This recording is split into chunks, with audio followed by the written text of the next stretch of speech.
Good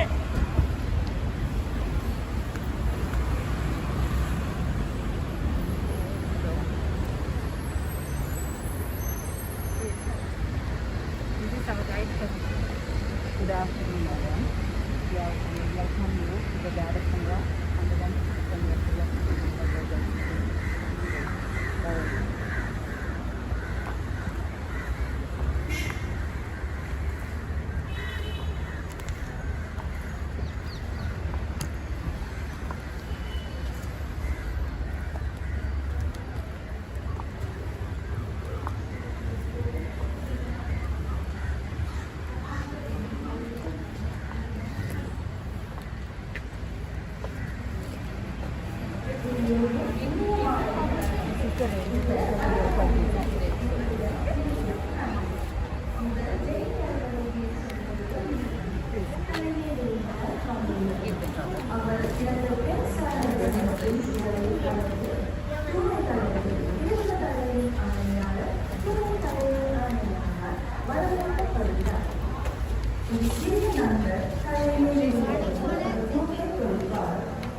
இப்போது விருந்தினர்கள் மண்டபத்திற்கு வருவார்கள். ප්‍රධාන ආරාධිත අමුතිය ඇතුළු සම්භාවනීය අමුතන් ශාලාව තුළට පැමිණෙන මොහොතයි මේ.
වේවා වසර 105ක සාඩම්බර ඉතිහාසයක් සමග කාන්තා පරපුර ශක්තිමත් කරමින් ඉදිරියට ඇදෙන අප මාතෘ සංගමය ශ්‍රී ලංකා බාල දක්ෂිකා සංගමයේ 105 වන ජන්මදින සැමරුම හා ජෙනී කැල්වර්ලි ග්‍රීන් මැතිනියට ගෞරව කිරීම උදෙසා වන සැමරුම් උත්සවය වෙනුවෙන් ඉමහත් ආඩම්බරෙන් අප ඔබ සැම පිළිගන්නවා.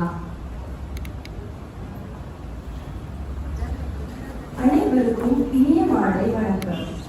இந்நிகழ்விற்கு எமது பிரதம அதிதியாக திருமதி மைத்ரி விக்ரம்சிங்க அவர்களை வரவேற்கிறோம். மேலும் எங்கள் சிறப்பு விருந்தினர்களை அன்புடன் வரவேற்கிறோம். இன்று நாங்கள் எங்கள் பெண் சாரணர் சங்கத்தின் 105வது பிறந்த நாளை கொண்டாடுகிறோம். Empowering girls all over the nation to make change and support the generation. Celebrating our Mother Association 105 years of cooperation. As of today, we are humbly proud to mark 105 years of excellence in the leadership of girls.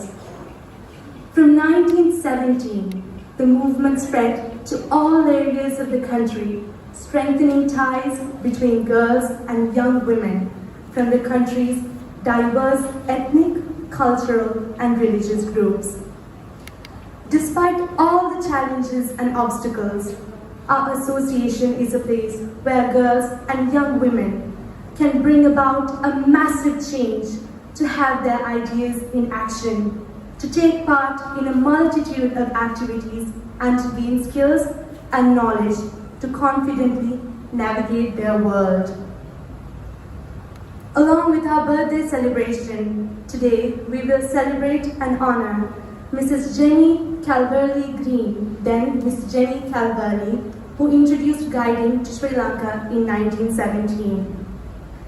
Welcoming you all once again to the 105th birthday celebration and the first Jenny Calverley Green oration.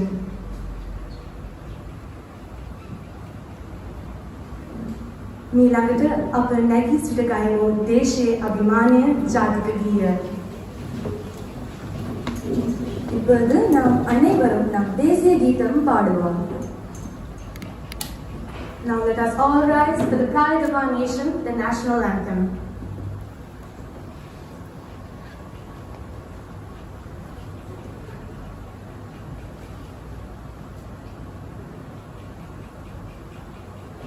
Sri Lanka Mata, Akka Sri Lanka, Namo Namo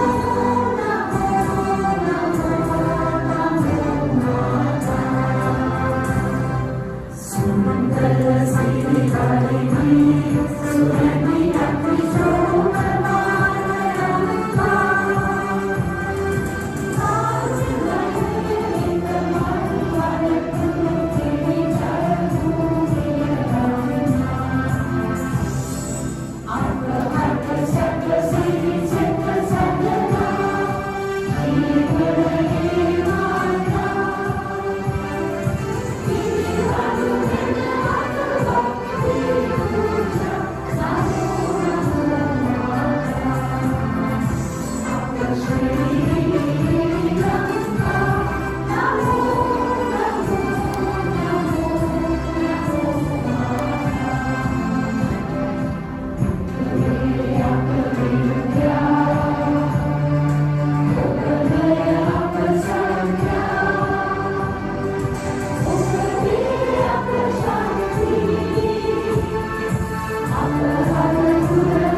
කරුණාකර මදක් නැදී සිටින්න.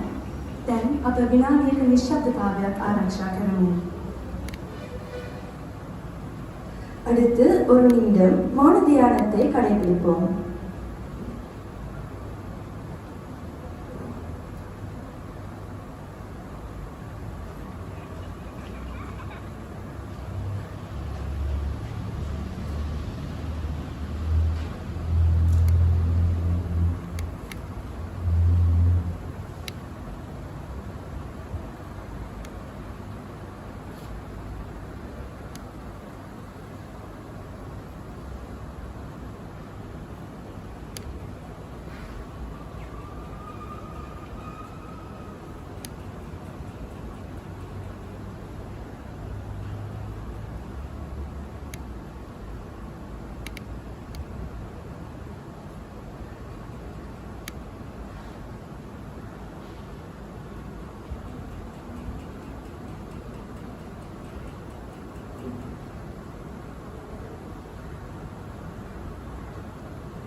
ස්තුතියි.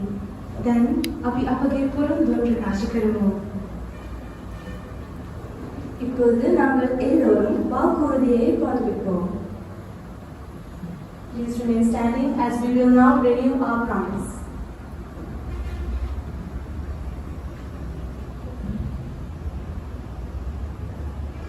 Please repeat after me. I promise on my honor to do my best to do my duty to my region and country, to help other people at all times, and to live by the guide law. Thank you. Thank you very much. Please be seated.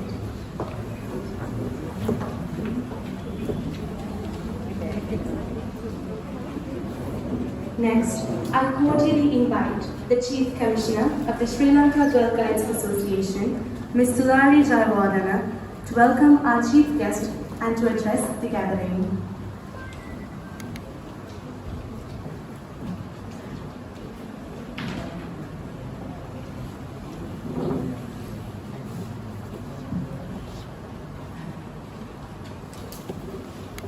Happy birthday to Mother Hussein.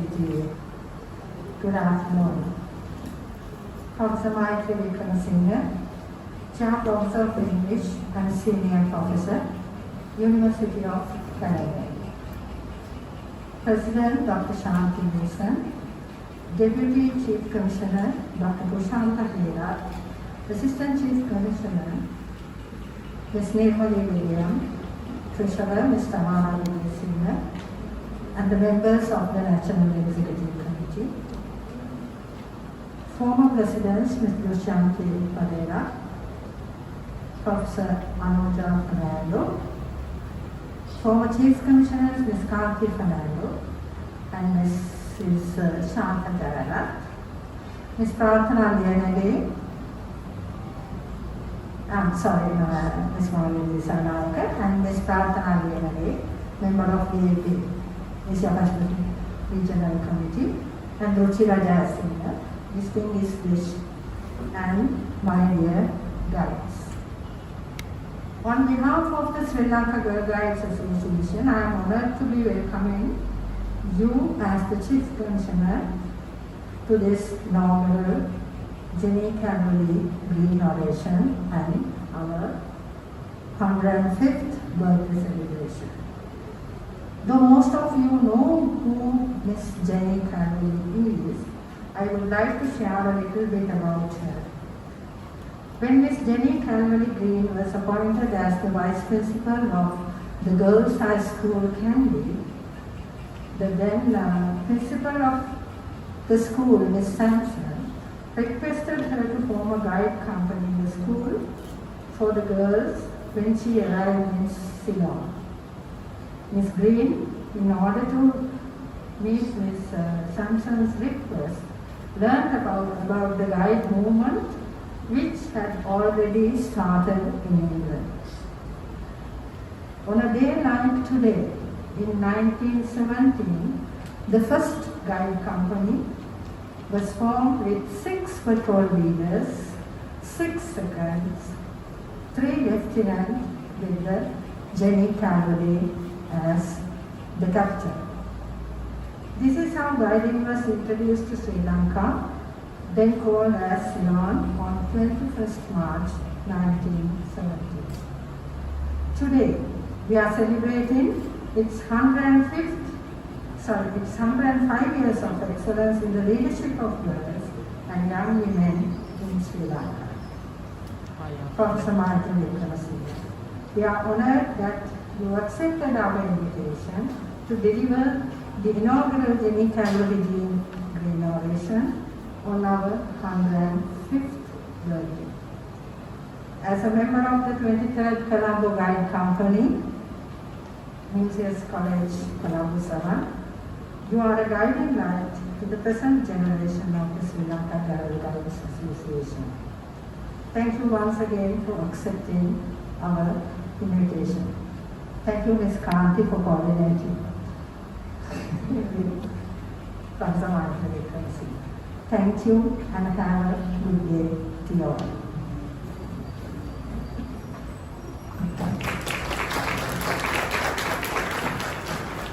Thank you, Madam. Now, I would like to invite the Deputy Chief Commissioner of the Sri Lanka Girl Guides Association, Dr. Kushanta Hera, to introduce our chief guest for this evening.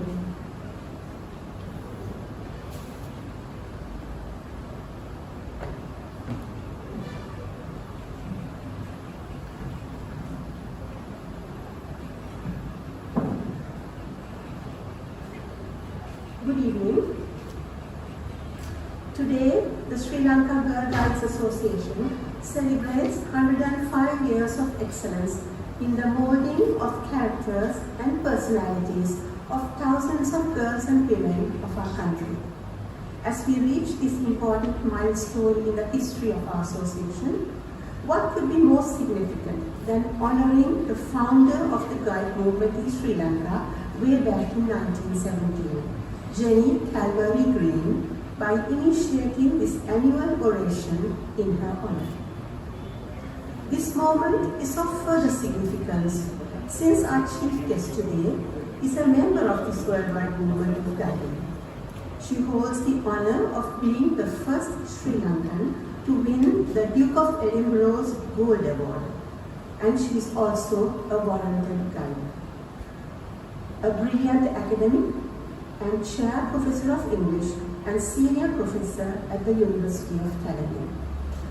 Professor Maitri Wickramasinghe had her formal education at New South College, Colombo. She graduated from King's College, London with a BA Honours degree in English and went on to complete her Master's degree in Women's Studies at the University of Colombo. Professor Wickramasinghe gained her PhD degree from the Institute of Education, University of London. Professor Wickramasinghe is the founder director of the Centre for Gender Studies at the University of Kelaniya and is a visiting professor on gender and women's studies at other educational institutions, including the University of Colombo and University of Sussex. Professor Wickramasinghe has delivered many keynotes and addressed plenaries at academic and professional fora in both Sri Lanka and overseas.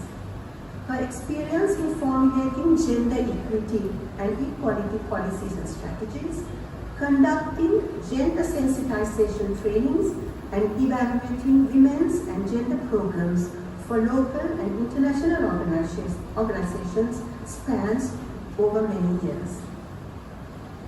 She has written extensively on gender mainstreaming, sexual and gender-based violence, and women and development, as well as feminist research methodology. Professor Wickramasinghe's academic writings are numerous and include books and publications, research papers and presentations, book chapters. Although too vast to mention here, permit me to quote two of her writings. Book chapter, Gender-Based Violence in the Workplace. In Gender-Based Violence in Sri Lanka, in the Center for Women's Research, United Nations Population Fund, Colombo, Sri Lanka. And the second one, a research paper, An Epistemology of Gender, an Aspect of Being as a Way of Knowledge. Center for Women's Research, CEMWO, Sri Lanka, at the National Convention titled 10th National Convention on Women's Studies. Professor Wickramasinghe has to her credit many distinctions and awards. She's a member of the Standing Committee on Gender Equality, University Grants Commission, Sri Lanka, from 2015 to the present. Visiting Professor, Center for Higher Education, Equity Research, University of Sussex, 2012 to up to now. Member, Ethics Review Committee, Faculty of Medicine, University of Colombo, 2009 to the present. She's also a member, panel of judges for the Gratian Award for Sri Lankan Literature in English, and also co-patron of the Galle Literary Festival from 2006 to the present. On behalf of the Sri Lanka Girl Guides Association, it is for me a unique honor and privilege to invite Professor Maitri Wickramasinghe to deliver the inaugural Jenny Calvary Green oration.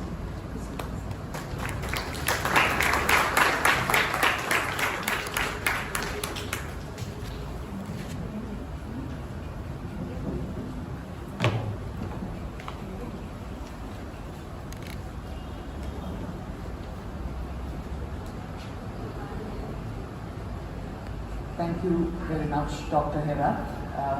I'm deeply honored because she's been one of my teachers at the University of California, so it is a privilege for me to be introduced by her. 105 years ago, in March 1917, World War I was being fought in the muddy, rat-infested trenches of Flanders in the Western Front in France. In Russia, in the month of March in 1917, there were demonstrations on Women's Day and subsequently a massive protest by Russian civilians in Petrograd, or what you call St. Petersburg today, which then exploded into a revolution against World War I and Tsar Nicholas II. In March 1917, far away from these brutal events, in the island of Ceylon in the Indian Ocean, we remained unscathed by World War I. The nearest battle had taken place in 1914 in the Bay of Bengal, where an Australian gunship had sank the German warship SMS Emden that had been attacking several ships in the vicinity. However, by 1917, nationalism in Ceylon was on the rise. In the aftermath of the race riots of 1915, which had been savagely quelled by the British forces. Also on the rise were waves of influenza, as historical accounts from Girls' High School Kandy referred to a severe flu raging both in Ceylon and in England and rapidly turning into pneumonia in 1917. Mind you, this was before the arrival of the Spanish flu in 1918. On 21st of March 1917, in the citadel town of Kandy, a pleasant young English woman of about 25 years, with dark hair styled back from her oval face, dressed in a long midi skirt of the period with bulky pleated chest pockets, a broad tie and a wide brimmed hat on her head, had just cycled briskly up Brown Brick Street, now Yatinuvar, adorning a cheery smile and an expansive wave of hand, despite the brilliance of the sun, the dry burning heat and the sleepy stillness of the afternoon, to conduct the inaugural meeting of the Girl Guides at the Girls' High School under the eye of Miss Sampson, the principal, who had requested, as the Chief Commissioner pointed out, that she become familiar with the Girl Guide movement founded by Lord Baden-Powell and Agnes Baden-Powell 7 years ago in 1910. Sunshine Jane is coming, Sunshine Jane is coming, the girls whispered audibly in their eagerness as they scrambled into the guide formation of a horseshoe as previously instructed in the hall of the Wesleyan Mission situated behind the church in order to begin this exciting new venture. And thus, the first Kandy company was formed with 6 patrols, their leaders, corporals, 3 lieutenants and Sunshine Jane, or the vice principal-elect of the school, Miss Jenny Calvary, as the first guide captain. For this purpose, Miss Calvary had secured the guide handbook before coming to Ceylon. Even though she did not possess any knowledge or instruction on guiding, she believed that her training as a certified teacher would help her start the company. I'm sure most of you know this dominant historical narrative, even though I have taken the liberty to add and embellish it somewhat with my imagination, given the significance of the occasion. The President of the Sri Lanka Girl Guides Association, Deputy President, Vice Presidents, Chief Commissioner, past Chief Commissioners, Chief Commissioner, Deputy and Assistant Chief Commissioner, members of the National Executive, guiders, and do I see any senior guides, little friends? No, perhaps not. I am honored and delighted to deliver the first Jenny Calvary Green Oration to celebrate 105 years of girl guiding in Sri Lanka. Thank you for inviting me, and as mandated, I hope to consider exactly how guiding is important and relevant to Sri Lankan girls and women in the second decade of the 21st century. For this, I must thank my guide captain, Ms. Kanti Fernando, Commissioner of the Branch of Guides with Disabilities, Ms. Sylvia Jacome, and one of my former students, Ms. Santusha Navalaheva, who helped me gather some of the historical and other information during the course of 1 week. An appreciation of Miss Calverley, written by Miss L. Jans in 1922, talks of Miss Calverley's efficiency and smartness in carrying out her work at the GHS Kandy, the Girls' High School, as well as her commitment, and I quote, to set up the highest standard of honor and integrity as her personal as well as institutional ethic, I presume. In this endeavor, her enthusiasm has been noted, which was considered to be almost infectious, and which would have been a valuable asset when it comes to inspiring and motivating and elevating the flagging spirits of staff and girls when necessary. Furthermore, Ms. Janssens describes Ms. Calverley's discipline as splendid and her sympathy towards her colleagues and her students as boundless. In particular, the girls are supposed to have looked upon her more as a friend than a teacher. It is possible that this stemmed from her single-minded commitment to her work, which saw her going above and beyond the obligatory school hours. Often, Miss Calverley is supposed to have visited the homes of her children. Consequently, she seems to have been well aware of the material and psychological difficulties under which the Ceylonese girls studied at the time. It is also possible that Miss Calverley was an inspirational speaker, given that after a talk by her at the YWCA in Colombo on the value of girl guiding, there was a clamor by young women to train as guiding officers. When in June 1920 there was an outbreak of plague in the neighborhood surrounding Brownrigg Street, where the Girls' High School was located at the time, Miss Calverley was able to subscribe to the guide motto of being prepared and to operationalize her organizational skills into evacuating her 262 students from the school premises virtually overnight. In an era where neither mobile phones or landlines were available, in fact, the closest form of telecommunication would have been the telegraphs between the cities, she had to relocate her kindergarten and Standard 2 students to Trinity College, Kandy, Standard 3 and 4 students to the YWCA opposite the police station, and the senior girls to the YWCA near the Kandy Lake, within hours of notice being given by the municipal authorities.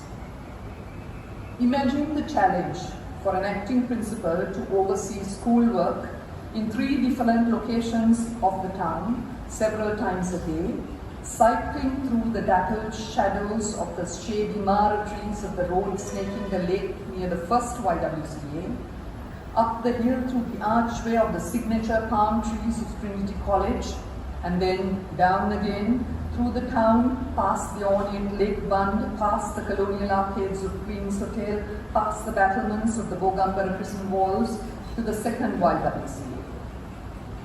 Given her immense resourcefulness, Miss Calverley had then invested in a motorized scooter in order to enhance her efficiency.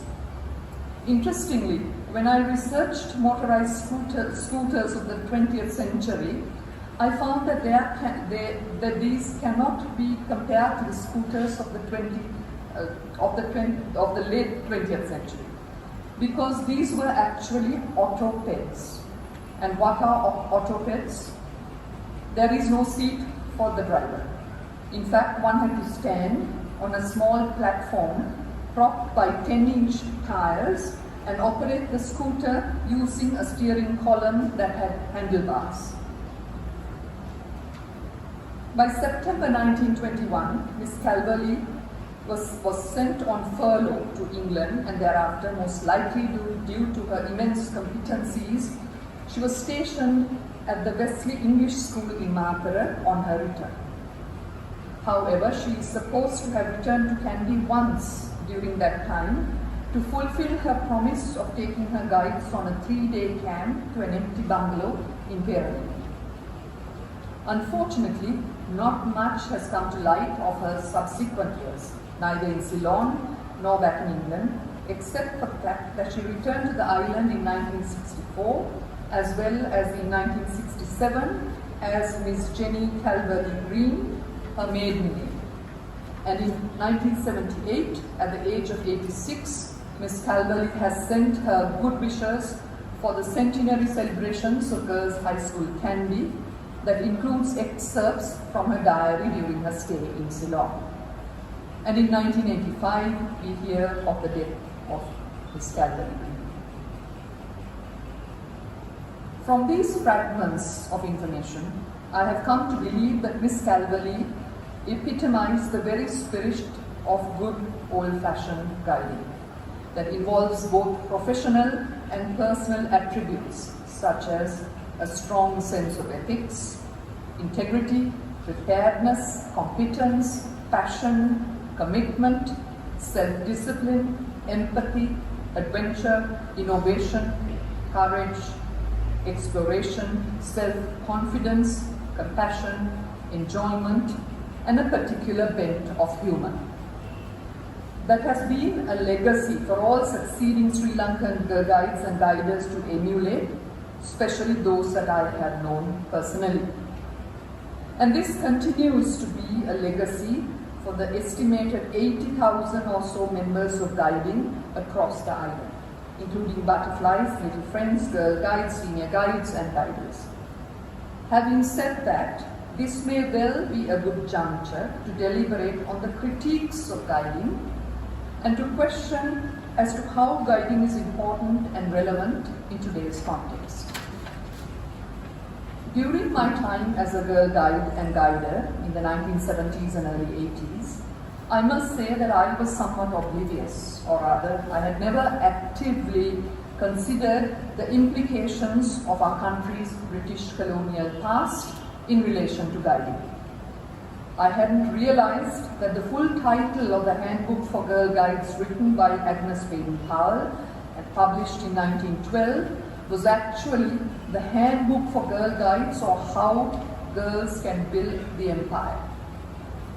Consequently, it was quite a blow to recognize while I was at university that girl guiding is also, somewhat unfortunately, part of a heritage that was tangled in the European ambitions of empire building, in the colonial exploitation of our country's resources and raw materials, in the imposition of English political, legal, religious and social structures on local systems, and the acculturation of local cultures to the dominance of the English language, literature, arts, sports, manners, moralities, etc. Especially as far as the affluent and middle classes were concerned, and most disturbingly in the creation of white privilege and class privilege. Thus, even after 74 years after independence, this compromised past of guiding can be problematic for some. However, I believe that today we need to assess British colonialism and colonization from less reactive post-colonial perspectives. Given that we have been a free and independent nation for more than half the period that we were part of the British Empire, there is no doubt that historically the successive European colonizations of Ceylon from the 16th century onwards places us in positions of multiple disadvantages in the global arena in relation to development, trade, economics, politics, industry, and technology. Yet history cannot be erased.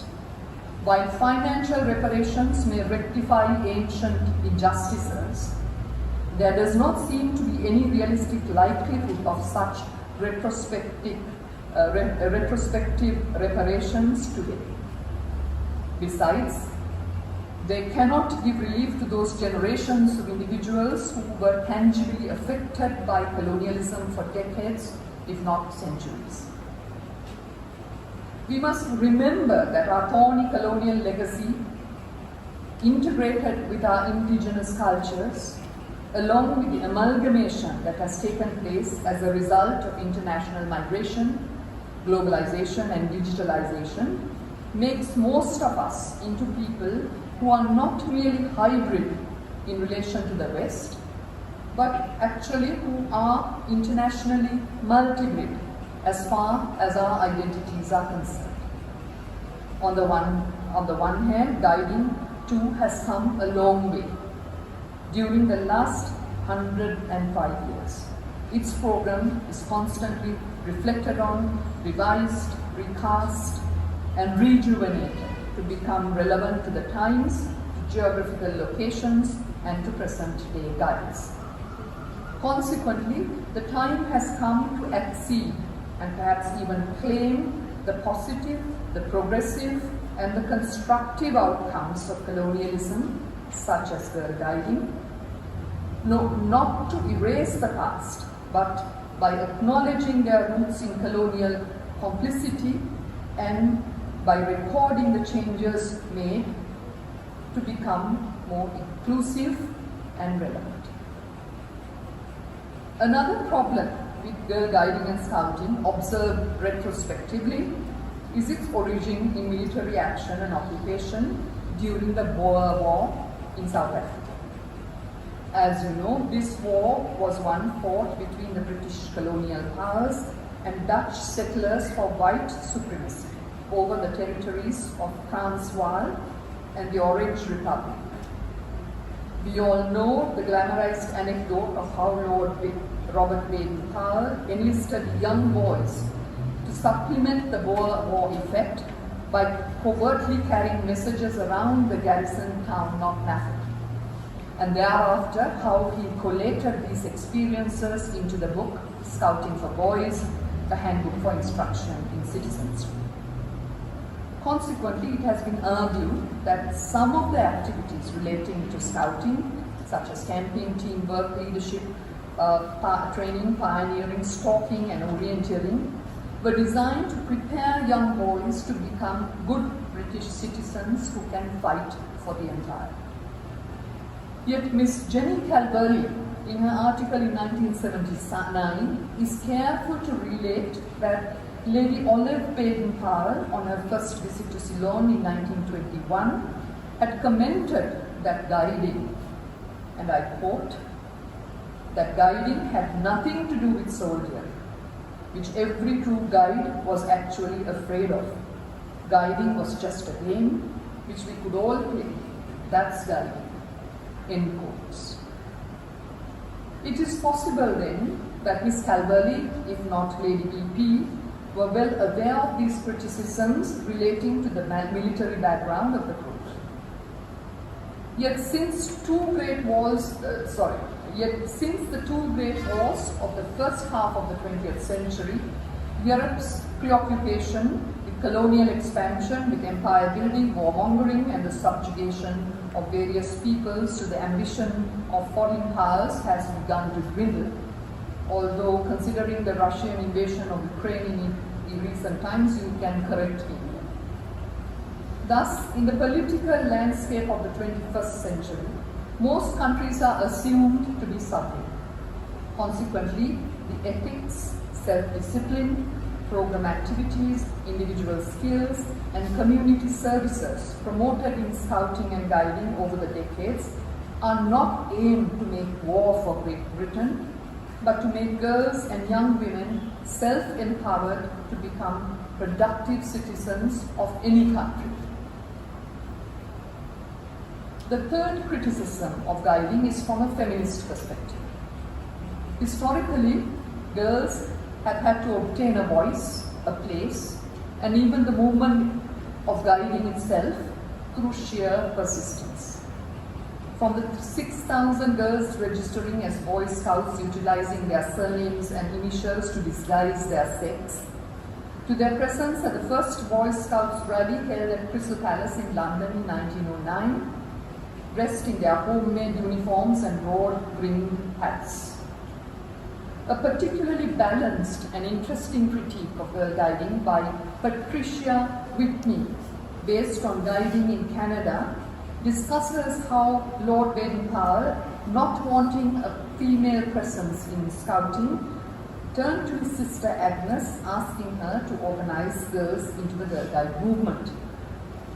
Even though the girls feared that they would lose the adventure of scouting in this new organization, and even though their parents were apprehensive about this unbecoming pursuit of guiding, it was to Lord Baden-Powell's credit that he writes in 1918, "Now I shall be told that I am trying to make girls into tomboys," he says.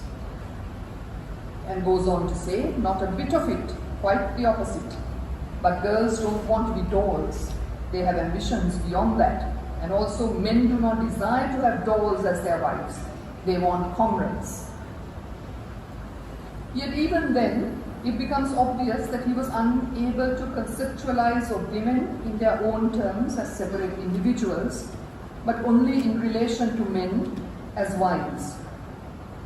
Furthermore, the assumptions pertaining to what Girl Guides should be were at that time highly patriarchal, highly romanticized, highly Christianized, highly colonial, highly class-bound, and highly race-bound due to the prevailing British ruling class ideology. Nonetheless, they strive to aspire to an enlightened ideal of girlhood and womanhood with a focus on physical fitness, social control, and self-discipline, where women in particular, and again I quote, could escape from the confines of domesticity without undermining their prior duty to home and family. Yet this early 20th century ideology pertaining to guiding has changed drastically by the 21st century. Consequently, we also need to commemorate the ways in which we, as Sri Lankans, have been fashioning guiding over the last 105 years to suit our country, our cultures, our languages, our needs, and our ideologies of our times. Finally, let me rephrase that. Firstly, here is a program that has historically focused on character building and empowerment, involving the hands-on practical application of soft skills that schools and universities only started teaching during the last 2 decades, allowing for girls to become sensitive and conscientized, and to get socially involved with pressing issues that affect our lives, especially in a context when high-tech gadgets keep us tethered to our desks and our chairs and our beds, experiencing life only in the digital realm. One has only to look at the Girl Guide tests and proficiency badges of today to realize the progressiveness of guiding when it comes to educating and training girls to engage with the ever-changing social, political, health, cultural, technological, and environmental dimensions of reality. You are more familiar than I about badges on preventing violence against women and girls and preventing child labor, on environmental protection, on disaster management, on nutrition and malnutrition, sexual and reproductive health, poverty, education, and mental health, and so on. Second, one realizes the sheer diversity of social and community interests of the Sri Lanka Girl Guides Association when one looks at the innumerable outreach projects and programs conducted throughout the decades concerning the underprivileged, the marginalized, and the vulnerable. I will refer to a selected few that I have been personally active in and aware of over the years. During the food shortages of the 1970s, Girl Guides were working in the paddy fields. Guides have been involved in recurring disaster issues, from malaria campaigns to donations of victims of floods, droughts, and landslides, and the tsunami. They have been involved in pre-kosher programs, running soup kitchens and Jeevani camps to combat malnutrition. In the field of education, lifelong learning and awareness raising, they have inaugurated libraries and conducted classes, sewing, English, HIV/AIDS, drugs, alcohol, family planning, and so on. Medical camps for those with low vision, peace building work during and after the war, community services in a Roti village, building toilets. Today they are involved in water purification projects in the North Central province, given the rampant presence of chronic kidney disease. Obviously, you know all this better than me. And it is not possible to compress the work of 105 years into 5 minutes. But I wish to emphasize on the way in which guiding always makes itself socially relevant. This commitment to service in an era of neoliberalism, when commercialization and competition are taken as givens, when programs of non-governmental organizations are usually carried out by paid employees, the Girl Guide Association is one organization that is completely voluntary, service-oriented and secular.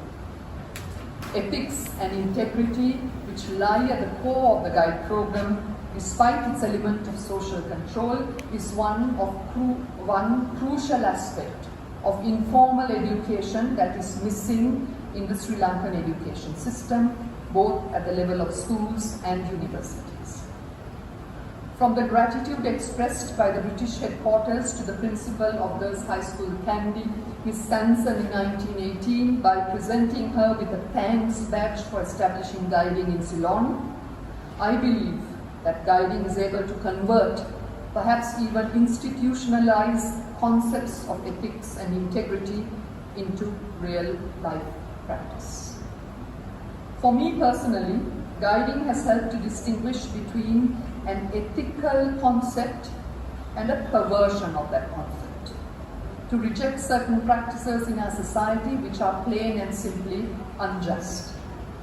For example, the idea of loyalty is quite different to the notion of the Sinhala term apekam, which involves an identity, if not allegiance, that is somewhat blind to a particular school or university or race or religion or even a political party. Another example, the concept of help, which can be differentiated from what can be the misuse of another Sinhala term, udawwa, which may require underhand backdoor action or the bending of rules, resulting in unfairness to other people. Today, in a culture where during an accident, disaster or emergency, bystanders are busy video recording the event, we cannot emphasize enough the importance of training girls and young women to keep cool, to come forward, to aid and assist, to take charge and perhaps even save lives, not to gain points of prestige, but as a reflex action. Once, when a visiting diplomat had an acute allergic reaction, she couldn't breathe and she did not have her EpiPen with her, I was first in that group to produce an antihistamine from my handbag and commandeer a car to take her to the nearest hospital, all within the space of 6 to 7 minutes so that she would not get asphyxiated and die. This is just one instance when I have been able to be of assistance in an emergency, to be able to make a critical difference between life and death, and perhaps even alert a bilateral crisis.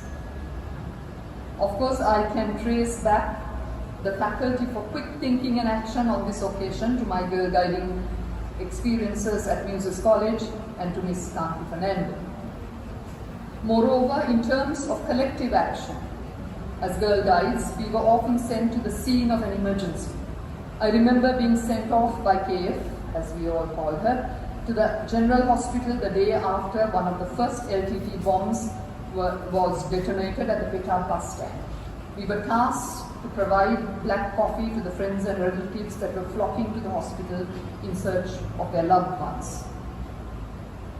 in a country that has been embroiled in a protracted ethnic conflict for decades, with still no formal attempts at resolution or reconciliation, which is prone to intermittent eruptions of religious and ethnic, street and state violence even today, Girl Guiding stands as a beacon for unity in diversity, for equality and equity, for inclusivity, for integration, for mainstream. Given that guiding is open to girls and women of all identities and intersections, irrespective of their social or economic or ethnic or religious or language or political or neurological or physical backgrounds or abilities, and today even gender. For instance, I believe the Girl Guides Association in the UK has kept up its social and gender trends by adopting a policy on transgender girls in keeping with the Girl Guide spirit of inclusivity, even in the face of the raging debate relating to gender and sexual politics. In Sri Lanka, since 1924, the SLGGA has expanded to involve girls and young women who were hearing and sight impaired. This has resulted in the formation of a branch for guides who are physically and neurologically challenged, which I gather has over 500 members from special education units in schools and institutions island-wide. More importantly, I hear that this branch is today in the process of being mainstreamed so as to enable the normalization of impairment in our lives and to generate empathy and caring in all concerned. Fun, excitement, and enjoyment are integral parts of Girl Guiding. An article titled Those Early Days, 1917 to 1921, recorded during the First World War at Girls' High School, Kandy, talks of enjoyment of simple guide activities. Within the first week after the institution of the first guide company, the guides are supposed to have set off on a hike to Bova, located possibly in Gambola. There, they are supposed to have gathered firewood and lit a fire, boiled water, and enjoyed a grand picnic. Whilst the water was boiling, members of the staff had entertained the guides with a selection of music on a comb, where one's lips are vibrated against a piece of parchment paper placed on a comb to make up a rudimentary musical instrument. No doubt that the trumpeting noise of popular Girl Guide songs that emanated like the old Scandinavian Gingan Gully Gully or campfires burning would have evoked much innocent laughter. Then followed games, the company drill, and the march back through the town, down Brown Brick Street, back to school. Given that there were no school uniforms at the time, girls trudging along in guide uniforms would most definitely have called the attention of the townsfolk. Yet today, most of life as we know it comes with many demands and dynamics, signified by constant shifts in the technological and digital realms, as well as a post-modern mindset that often denies or rejects the hitherto certainties of science, of religion, of ideological and philosophical truths. Girls and young men seem to be more and more isolated and confined to their digital silos, experiencing their lives more as cyber individuals rather than as stakeholders in real life communities. Today, fun is not always humble or innocent or communal. Consequently, the program, or rather the lifestyle of guiding, is vital in keeping us as well as others connected and grounded in community. I would like to now deliberately misquote the English poet John Donne to illustrate the point of our connectedness, not only as individuals or Sri Lankans, but also with the rest of the world. and I'm misquoting here, "No woman is an island, entire of itself. Each is a piece of the continent, a part of the main. If a clod be washed away by the sea, Europe is the less, as well as if a promontory were, as well as if a manor of thine own, of thine friends were. Each woman's death diminishes me, for I am involved in womankind. Therefore, send not to know for whom the bell tolls, it tolls for thee." Now don't get me wrong. This is not necessarily a gloomy, somber poem involving death. Rather, I am interpreting this poem as a call for action, a call for the collective action of girl guiding. And with that, I take your leave. Thank you very much.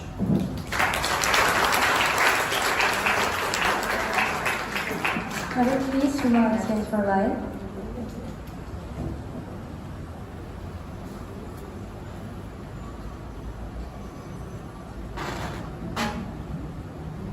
I cordially invite the President of the Sri Lanka Girl Guides Association, Dr. Shanti Wilson, to present the token of appreciation to the Chief Guest, Professor Maitri Vikramasinghe.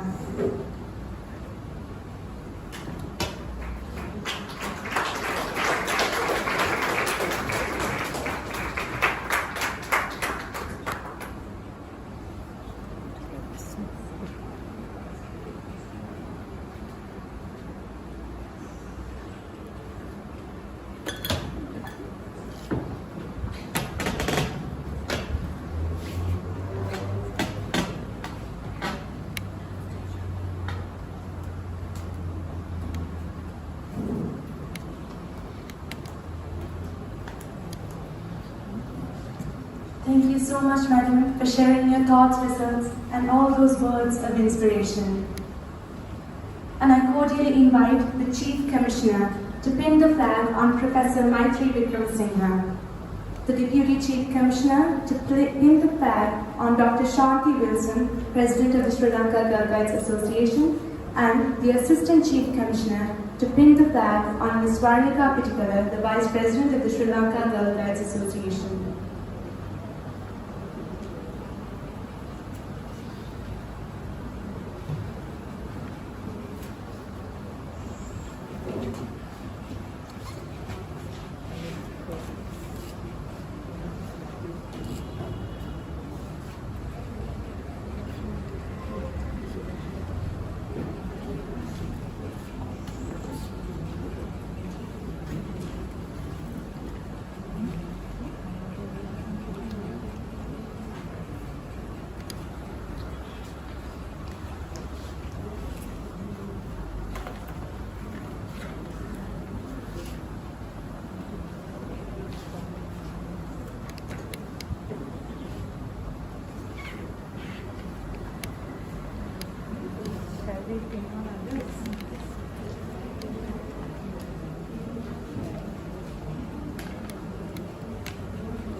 Thank you very much.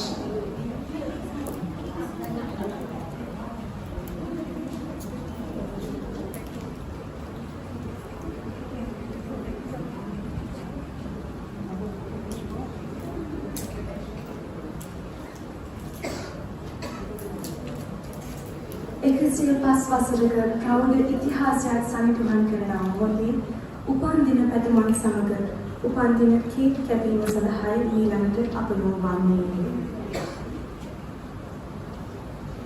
இலங்கை பெண் சாரணர் சங்கத்தின் 105வது அற்புதமான பிறந்த நாளுக்கு கைவிட்டு பிறந்த நாள் வாழ்த்துக்களுக்காக நாம் அனைவரும் இணைந்து கொள்வோம். And let us all join in to sing happy birthday to the Sri Lanka Girl Guides Association, celebrating 105 wonderful years in guiding.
Now, the Guides with Disabilities branch will hand over a donation to Dr. Shanti Wilson towards the new Girl Guide Headquarters project.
of the headquarters building project committee, I want to thank the Department of the Differently Abled Guides for this generous donation that they have given us towards this building. And we are hoping to get going very soon, as soon as we can. Now, while saying a big thank you to them, I also want to challenge all the other members of the SLGGA to come forward just as much as the Differently Abled Guides have done. They have worked very hard to raise this money, and I would like to see all other guides getting involved. Because as I said earlier, when we officially launched the project and the fundraising campaign, our target is 200 million rupees.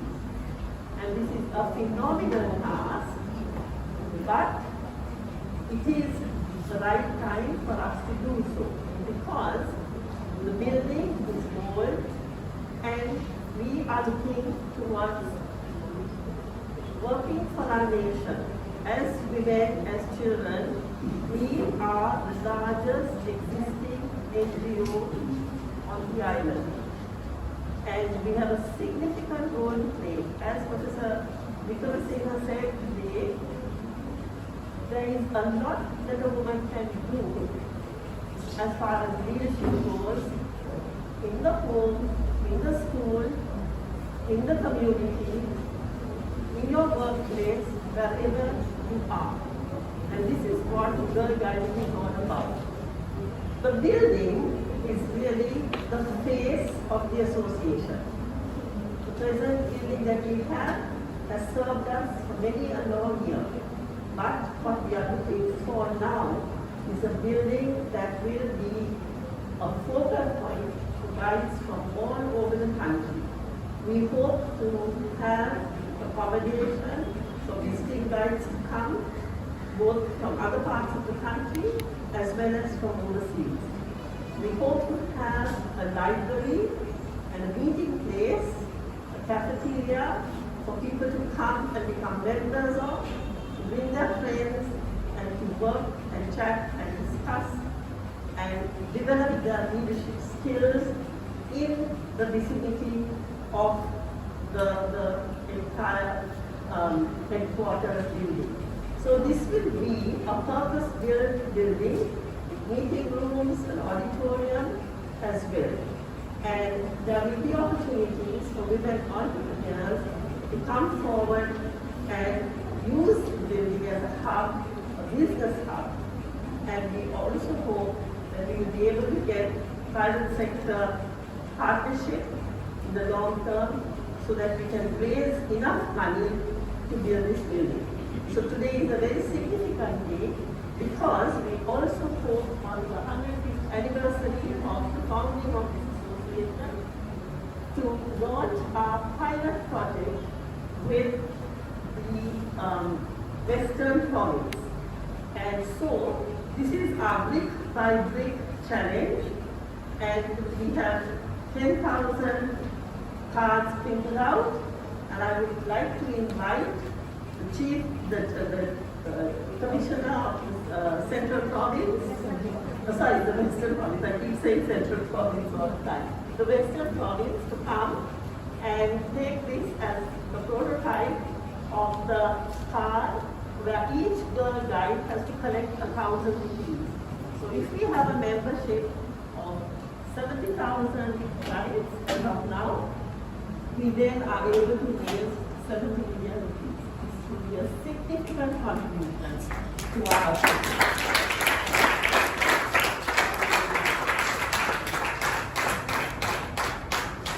Thank you to the different areas once again.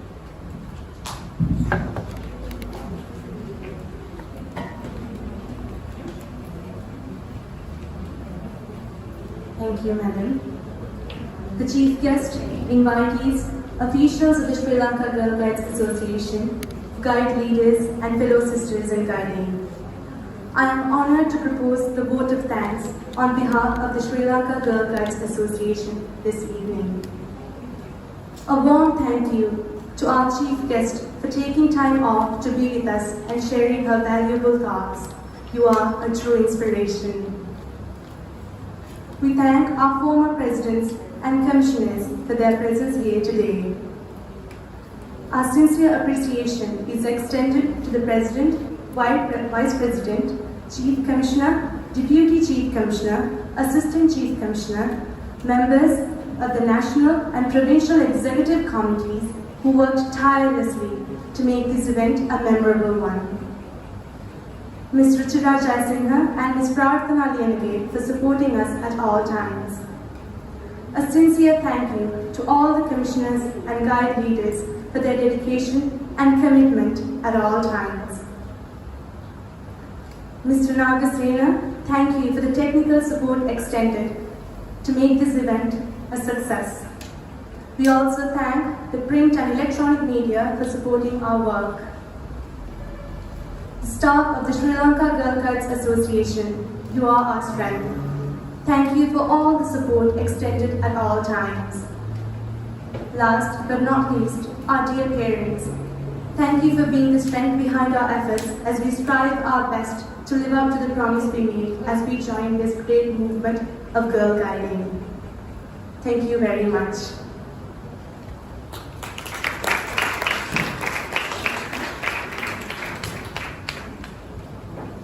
Thank you, Yashoda. இப்போது நாங்கள் நூற்றாண்டு விழா பாடலை பாடுவோம்.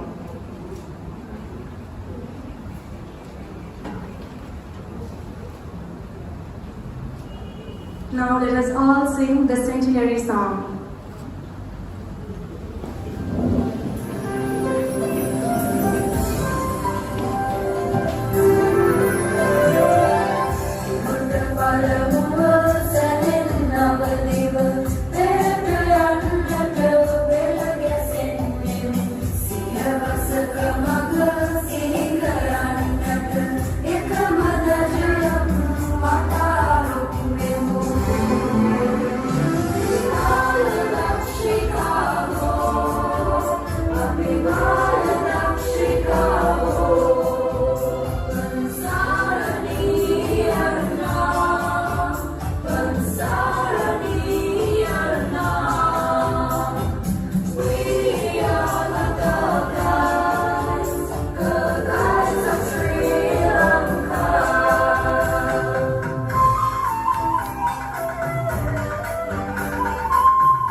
වර්ණවත් වී දිදුරන තාරකාවෙන් ඉදිරියට පිය නැංවේවා යන ඒකායන ප්‍රාර්ථනාවෙන් අද දවසේ වැඩ කටයුතු මෙයින් නිමා වෙනවා. ඔබ සැමට බොහොම ස්තුතියි.